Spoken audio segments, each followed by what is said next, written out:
Hey guys, a while back, I've spoken about Milei in Argentina and about his plan and what he was trying to do, reform the public service, reform the economy, open it up and stuff like that.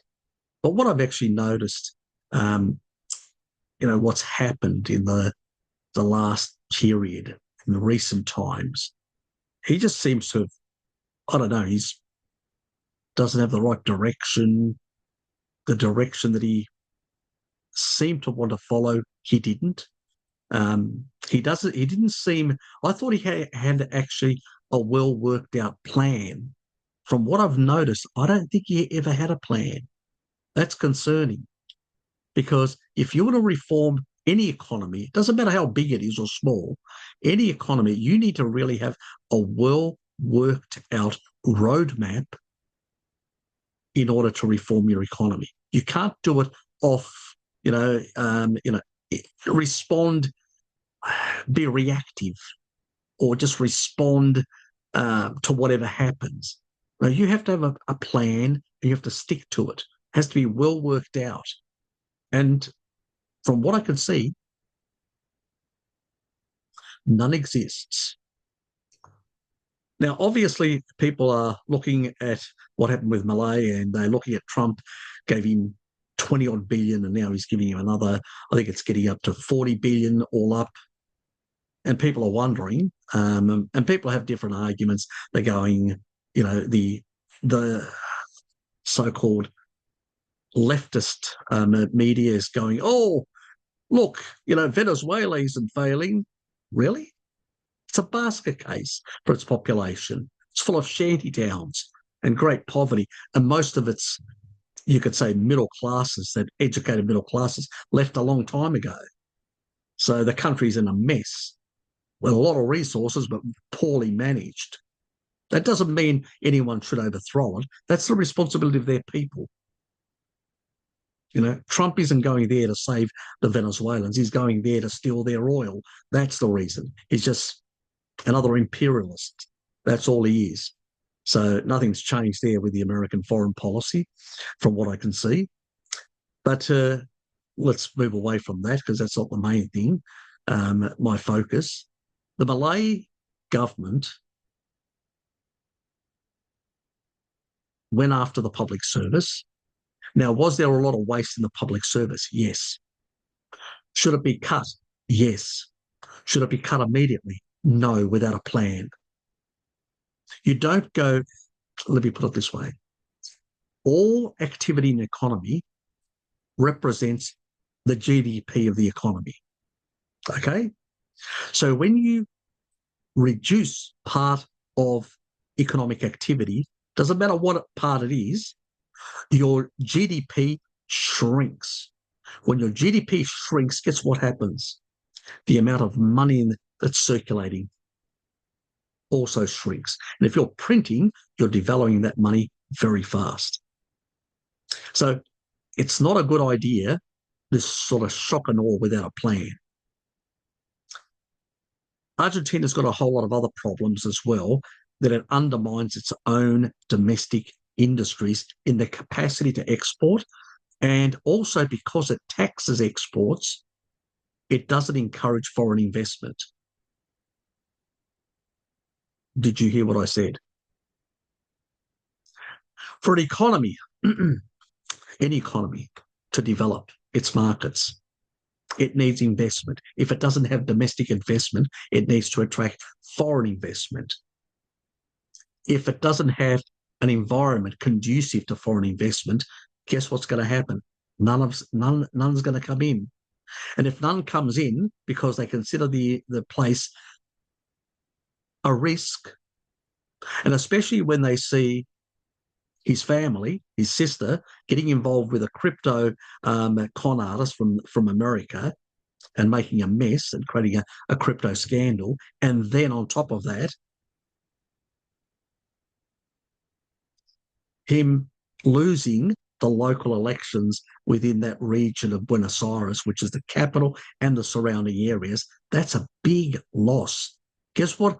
Any Argentinian And the few foreign investors that were looking at Argentina, what they saw when they saw that, they go, okay, the Peronists are winning. The socialists are going to be back next time. So if I invest now, by the time my investment is ready to mature, those crazies are going to be back in power. And that's what happened. Money started leaving, not coming in to invest, it started leaving. And why did it do that? Simple. There was a political risk that was growing in the country. Now, why did that political risk materialize? Because Milei didn't have a plan. That's what materialized. Had he kept the economy as it was and not really upset things, and then strategically removed from the primary industry, the entire primary industry, all taxes, first focus on the mining industry and say, I've got a plan with a transition to get first rid of all taxes, because these taxes are utilised either as protectionism or a money racket for the government. They don't generate enough from their sick economy, enough income. So what they have to do is they basically have to tax their exports. That doesn't encourage growth in exports, because I can go and actually invest in another economy, in agricultural goods or whatever, minerals or whatever, and then sell them and pay less tax and make more profit. As an investor, why should I go to Argentina where I'm going to be taxed? And even the local person isn't going to take the risk that the government may put higher taxes and then is uncompetitive in the international market. You can't compete with somebody else that doesn't have to pay those taxes. Then you're forced to produce only to the limits of your own economy. Can you see that? You're constrained. You're locked into your own economy. You can't export as much. And when you don't export as much, well, you don't produce energy. You have to import energy. You're not exporting enough of your other commodities. You need dollars from the exports to buy that energy. Guess what happens? Everything becomes more expensive. There's hyperinflation and stagflation, all the stuff that Argentina goes through, these cycles, debt cycles and money printing and hyperinflation and all that. It's not accidental. It's because they've set up their economy not to grow. It's protectionism, cronyism, families that control the politicians for years for their own vested interest. They would rather live in an undeveloped house, and those few families would rather keep the country less developed and they control everything rather than allow foreigners to come in who potentially could dethrone their power, or new capital emerging within their economy that could dethrone their power. So these are old oligarchs that don't want to give up, that are controlling the economy. That's really what's behind it. Old families that basically would rather suck whatever they can out of the public purse. They don't care if they just change and recycle politicians. They don't care. They do it in Greece, the same thing. There's old families that control everything. They get all the benefits from Europe. It gets all of them, and the public purse gets all the debts. And it's just a system of recycling politicians to do the same shit for these little oligarchs. It's the same thing that happens in parts of Eastern Europe, in the Balkans, in South America and places like that. These are not real open economies or free market economies. They're really basically controlled by small oligarchs that just suck the life out of the system. And most of the young people leave. And that's why their demographics are going to shit in all these sort of countries that have got those conditions. In the West, it's for other parts of the West, it's for other reasons. But there, it's because of people leaving, because there's no future. I was hoping he had a plan, but he has no effing plan whatsoever. If I was basically running the show, I wouldn't touch anything. The first thing that I would do is get rid of the export taxes. They would go. Primarily, I would start with all the actual industries which have to do with exports, like primary industry, agriculture and minerals. Those two primarily. You've got shitloads of, rare earths. You've got shitloads Off the coast, you've got gas fields that you can actually access. Then you've also got a whole lot of lithium, some of the biggest lithium deposits in South America. I think the second biggest are in Argentina. So you can develop those as a big export industry. And then with a resource rent tax, not an export tax, a resource rent tax, you can take certain taxes. When you start taking those taxes, guess what you can do? You can start reducing the other export taxes on the other industries to allow them to grow as well, and then grow your economy. As those grow, they will be paying more taxes. So your need for taxes, they'll be paying more. So your need for more taxes reduces. So you can get rid of, then you can lower the value added tax to stimulate the local economy. So the people can actually purchase more. Their purchasing power can go up. The exporting industries and productive industries can export more and start producing more wealth. He could have turned, with a good plan, he could have turned the whole economy around, the whole country around. The problem is these people that are part of this sort of globalist cabal and all that, it's all about keeping certain oligarchic families in power, which will look after Western US interests. That's what it is. These people will make sure that the politicians that are there are always orientated towards Washington. And Washington doesn't care. And they'll give them a bit of aid to prop them up, to keep them going. But nothing radically changes and improves in the economy. The economy doesn't go forward. You really have to have people that want to. You know, in Australia, people sort of don't realise that Gough Whitlam, even though I disagree with him being from the Labor Party on certain policies that he pursued, he went and opened up China. He went there before Nixon went, and understood that Australia could not compete in traditional manufacturing. And it had to basically go high value manufacturing, which it did to some extent. Unfortunately, that wasn't continued by other politicians, but that's a different story altogether. And the other thing is, he also encouraged to develop the resource sector because he knew China was going to grow and they would need resources.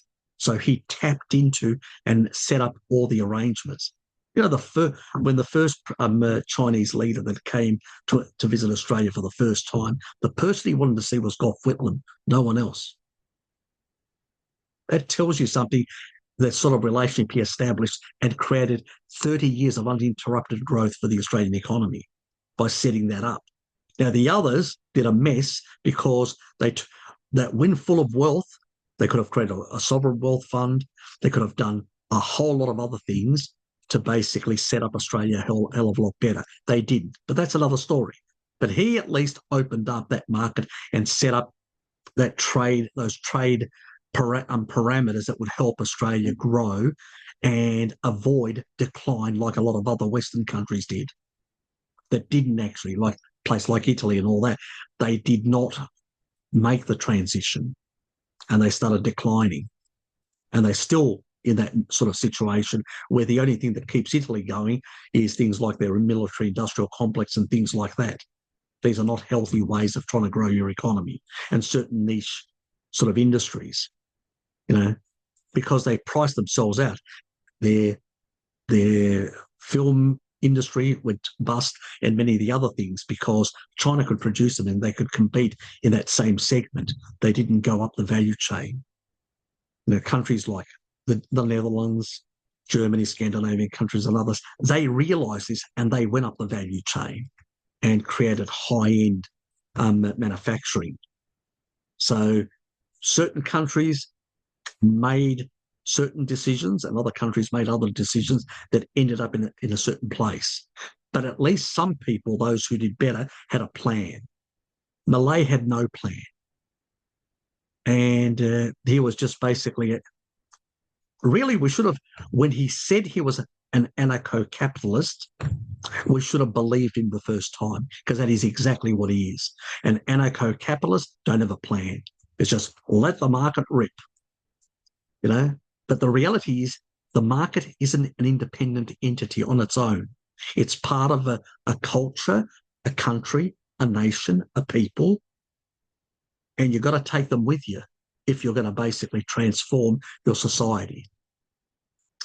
He was just the wrong person for Argentina, unfortunately.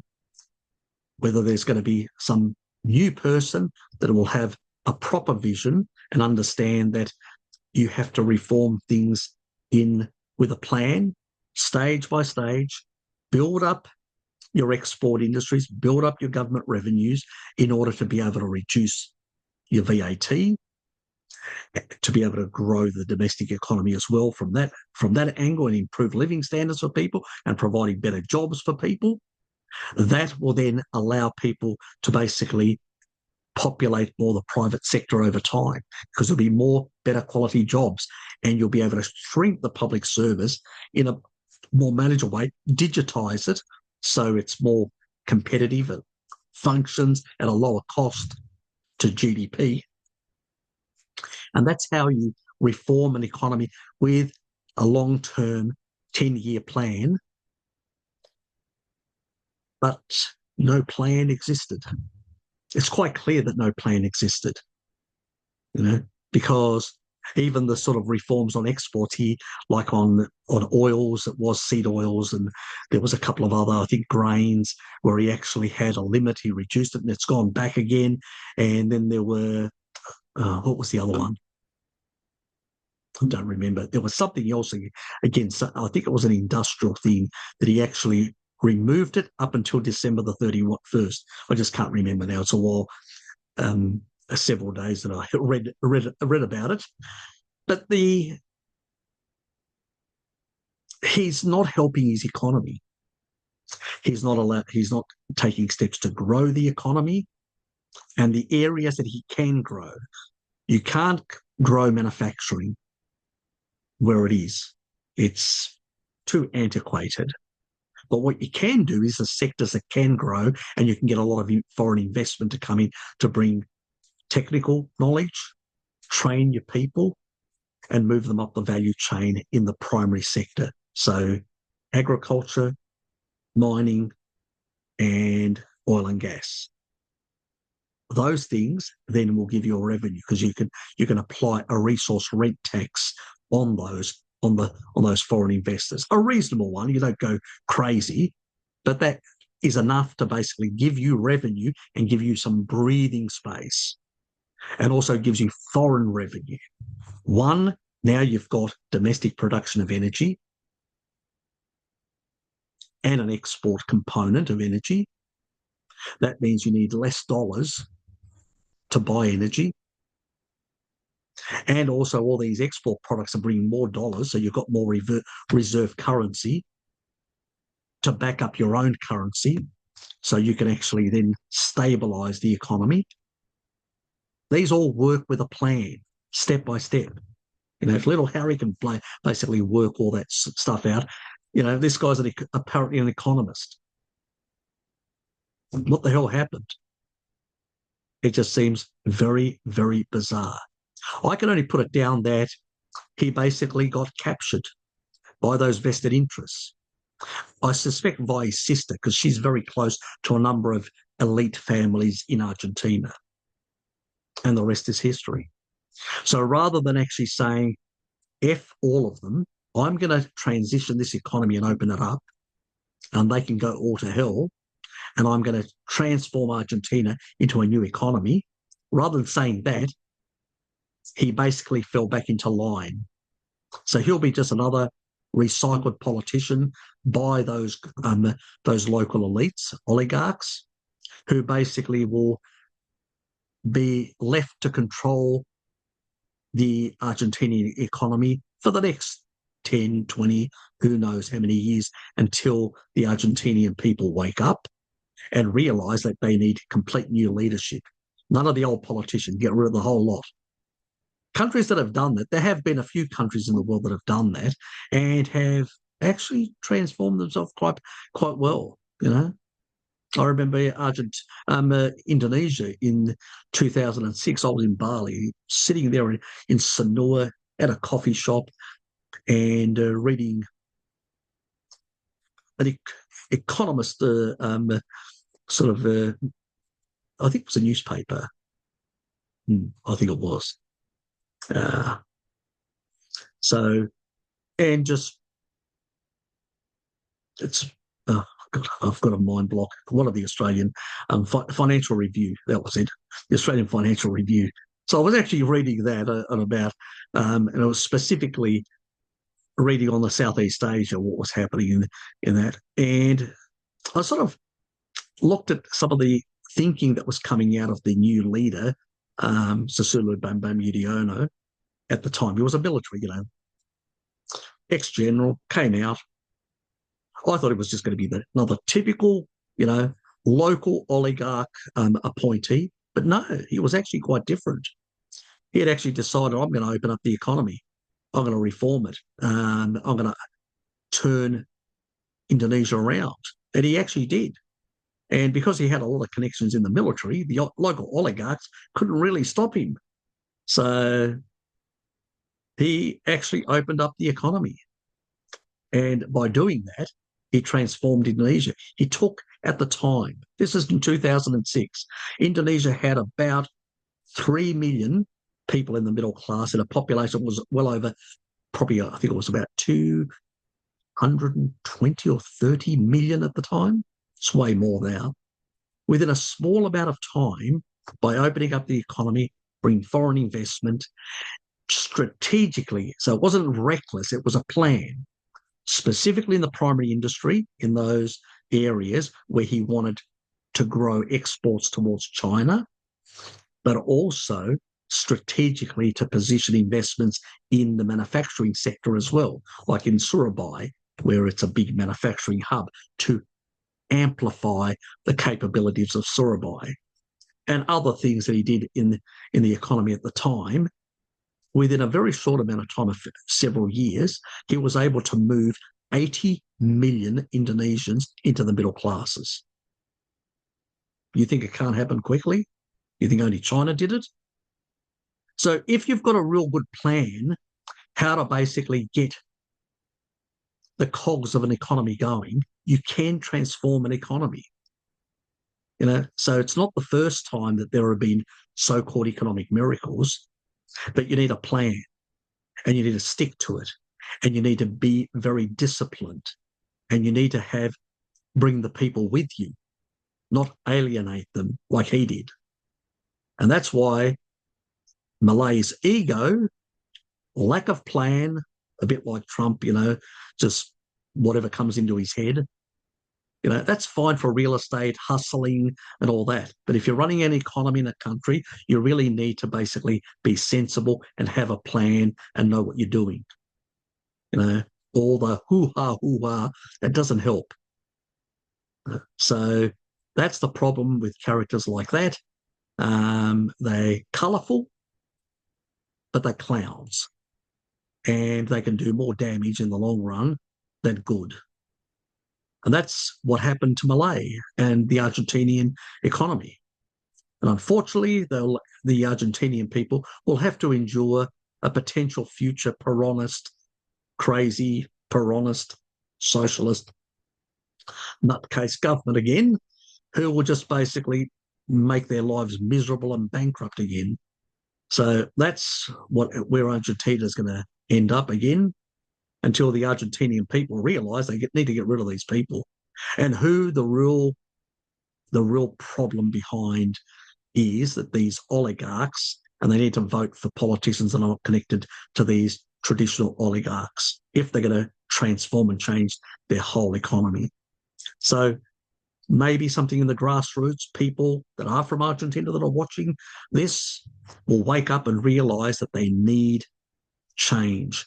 They need to basically set up a new movement, tap into the middle classes, not the rich, not the poor, the middle classes of Argentina, and come up with better solutions, because we don't need people who are greedy or have victim mentality. We need people who are interested in transforming the society. That's whatever is left of the middle classes in Argentina. That's what you tap into, people out of there at that level that are interested in saving their country, are patriots that want to change and transform their country. Then you will have a better future, but only then. Unfortunately, I don't see things getting any better in Argentina with the current administration or any future Peronist administration. Unfortunately, the opportunity was there. Milei blew it, and investors are walking away because they looked at what happened. They go, the Peronists are coming back. The investment environment is shriveling, pretty much. And when there's all these resources that could be tapped in and strategic arrangements made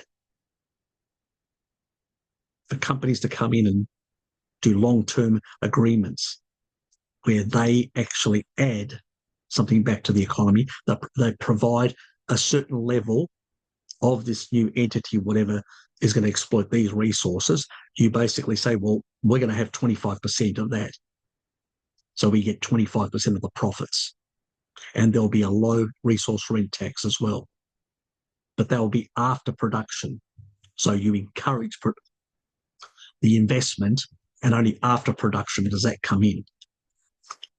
You do that, you can transform your economy.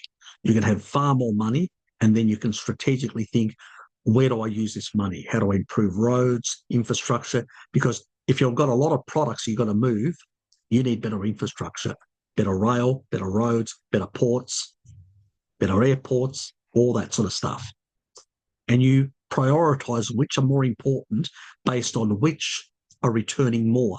Not who you like, who is returning more to the economy. That's what you prioritize in terms of infrastructure support to maximize the benefit for the Argentinian economy. That's how you do it. It's not rocket science. It's a good plan with details and a time frame that certain things need to happen in. And as long as nobody's going to perfectly stick to anything, but as long as though you're progressing in a certain direction, over time, things get better. But once you go off the rails and you continue going off the rails, things again can go to shit. And that's really unfortunate for the Argentinian people. They've had a lot of difficulties in them, since the crisis in the 70s, the oil crisis that really damaged them. And then the Peronists came into power with their crazy, inward-looking protectionist ideas, which really just destroyed the economy. And it's just being recycled over and over again between one destructive political group after another, unfortunately. The small little so-called growth, miracle growth, and not growth, they're just sort of manufactured for a short period of time from ill-thought-out policies that most people say, oh, maybe this government will get it right. And people run in to invest, and then they realise they got no idea, and then they run out again. And unfortunately, less people are running in and out anymore with Argentina. That's why it needs to have a really comprehensive plan to say, these resources, we want them developed in this way. These taxes, they go completely. You have a clear plan of how you do it. And you transition parts of the economy and then the rest of the economy over time so you don't create too much disruption and dislocation. Remember, the shock therapy doesn't work. You end up with 1991 Russia losing 40% of GDP and collapsing their economy, and everyone's drinking vodka and getting drunk because they don't want to look at reality. It doesn't work. These shock therapy nonsense don't work. Plans. Where do we want to get? It has to be detailed and worked out comprehensively and transitional. It's not sexy, but it works. It's technocratic, boring, but it works if you get it right and you've worked out all the details properly. Anyway, I hope you enjoyed my rant about Argentina.